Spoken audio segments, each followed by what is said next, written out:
I really enjoy your work, man. It's really, Thank really you. touching. And I think besides touch, besides how it feels, I think it's very respectful too.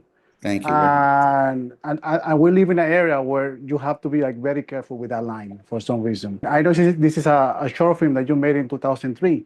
What inspired you to revisit the Vigiano family 20 years later?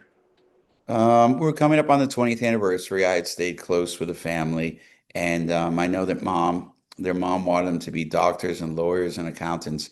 And here they were joining the Marine Corps and joining the NYPD. And I just thought, why? They had every opportunity to do everything else. They felt this calling like a moth to a light.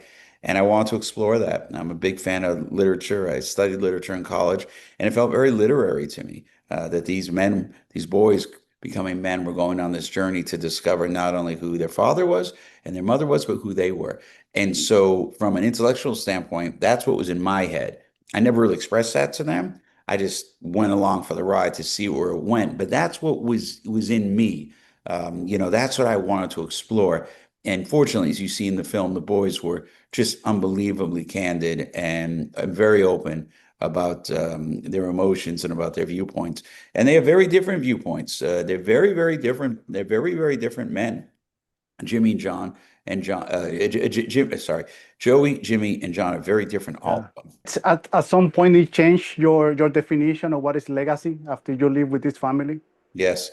Yes. I mean, legacy from the beginning is what I called it. It's funny if you look up way back my early notes, I just wrote legacy because obviously these are who do you leave behind? Your children, that's your legacy, right? That's what we leave Mhm. behind on this earth. And so that definition changed because I thought, well, their father was left behind, and their father, Mr. Vigiano, the most decorated firefighter in the history of New York, he had been a part of the first film, but I thought his legacy changed after 9/11. He dedicated, I again was very close with him. His definition of what he did completely changed. He spent thousands of hours going to Walter Reed Hospital, supporting the soldiers who had lost limbs, fighting in a war that he saw happen because of what happened to his boys when they died on 9/11, going overseas to Iraq. So that's a different type of legacy, right? He never planned on doing that. And then Kathy, the widow, who's Joe's wife, who's an amazing cop in the 7-5, she did not want to be any part of the original film, but she sort of felt this duty too, and grew and became an incredible spokesman.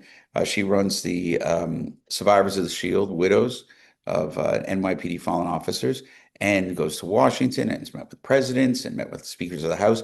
And I thought, well, that's a whole other legacy. So I was able to sort of highlight those five people, that became the full legacy. So expanded to that. Also, I find really, really interesting how you manage to have this balance between honoring grief and celebrating the resiliency that this family also has. How do you find that balance without respecting the other? Yes, no, thank you. Thank you for asking that. That was tough. I mean, part of that was having a phenomenal editor in Paul Buell, who was able to interpret what I kept saying to him, which is I just kept using the analogy of a roller coaster. I wanted to go back and then up. I wanted to go down and then go up. But I never wanted it to be mournful, right? When we talked about Joe in the past, I wanted there to be a lot of levity to it. Enough time has passed. And I think that it's appropriate to grieve, but I think that at this point it's more of a story of inspiration, and I want to make sure that that was the tone that we left on. And Joe was an incredible guy and an incredible cop. He was funny as all hell. And I think the last thing that he would want is everyone sitting around crying.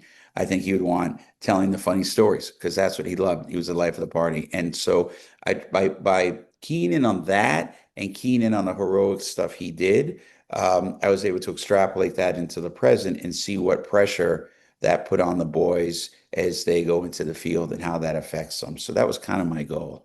I kept saying roller coaster. I think if I said that one more time, my editor would have punched me in the face, but I didn't know how else to, I'm not great with metaphors. So I kept saying roller coaster, roller coaster. That's a great metaphor, by the way. Yeah. And I hate roller coasters, but yeah. I don't like them either. There's two Americas that we have before and after 9/11. Yeah. And the thing is, I used to visit this country. I moved here 10 years ago. But before that, I used to go to visit my family actually in New York. And I remember it just feels different. And yesterday, I watched this movie. It was filmed, not filmed, but like the whole movie was back in the 98 around. Yeah, yeah, yeah. And the feeling of I don't want to say freedom, but the feeling of how people travel, and the how trustful we were before. Now we have this doubt about everything, and I think Yeah. it's post 9/11. What is your idea of the before and after of 9/11? Well, listen, I grew up in New York, so it's a very easy. I've lived out here a number of years, but I grew up in New York, so my folks, lived there for a great number of years. And I think that for me, it's about these phones, these iPhones. I think before 9/11, it's almost you can just look at it to a T. We had a trust, and there was a trust amongst New Yorkers, and you communicated, and you spoke to people, and you disagreed, and you still, you could even we used to play football in Central Park, and you'd get in a fight in the game, and then you'd go get beers afterwards. And I think that somehow through social media, through content, whatever you want to say, in that post 9/11 world, it brought out a lot of distrust, and unfortunately, brought out a lot in the worst of some people. And I think that coincided with the internet and with these phones and with the ability for everybody for an opinion to get it out there. And I don't know that they're all well thought. I mean, they're entitled to their opinions. I don't know that Mhm. they're all well researched. And so there's just a lot of noise. I just feel like there's a lot of noise and a lot of chatter. I was trying to tell a story in the end to me that's fairly simple, about this heroic family. And it brings out the best in what, America is about and our first responders. Um, Charles Barkley, the great Charles Barkley, is saying recently, it's like there's five jobs that matter: cops, firemen, nurses, doctors, and teachers. Everything else, don't worry about it. And I think he's right. My brother's a doctor. My son works as an EMT in Boston. I have friends who are firefighters, teachers, and nurses. And, those are the jobs that really, really matter. And I think that we all owe all those men and women a tremendous amount of respect. And that's the type of film I wanted to tell, and hopefully the message to get across. What is that message that you expect that the audience take from this from the movie? Well, I do hope it's that. I do hope that it's despite your whatever politics you may believe, because again, in America now, I feel like you have to be in one or two categories. Mhm. There's no more gray area. You have to be in one or two. No, if you are from one side, you are anti the other side. That's It's just exactly crazy. right.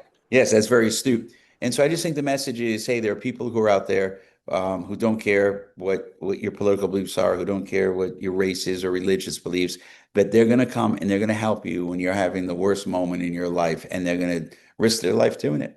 And they just want to get home and see their babies and their husbands and their wives, just like you and I do. And let's just remember that. That's a good story. That's the best of what we have to offer. And I think the more we think about that and less about all the noise, I think kind of the calmer maybe we become, and everyone can kind of settle back a little and go, yeah, there's good stories out there. Let's not forget those. Let's highlight those good stories. I agree. Thank you so much, Robert, for your Thank time. you for your time. I wish you well.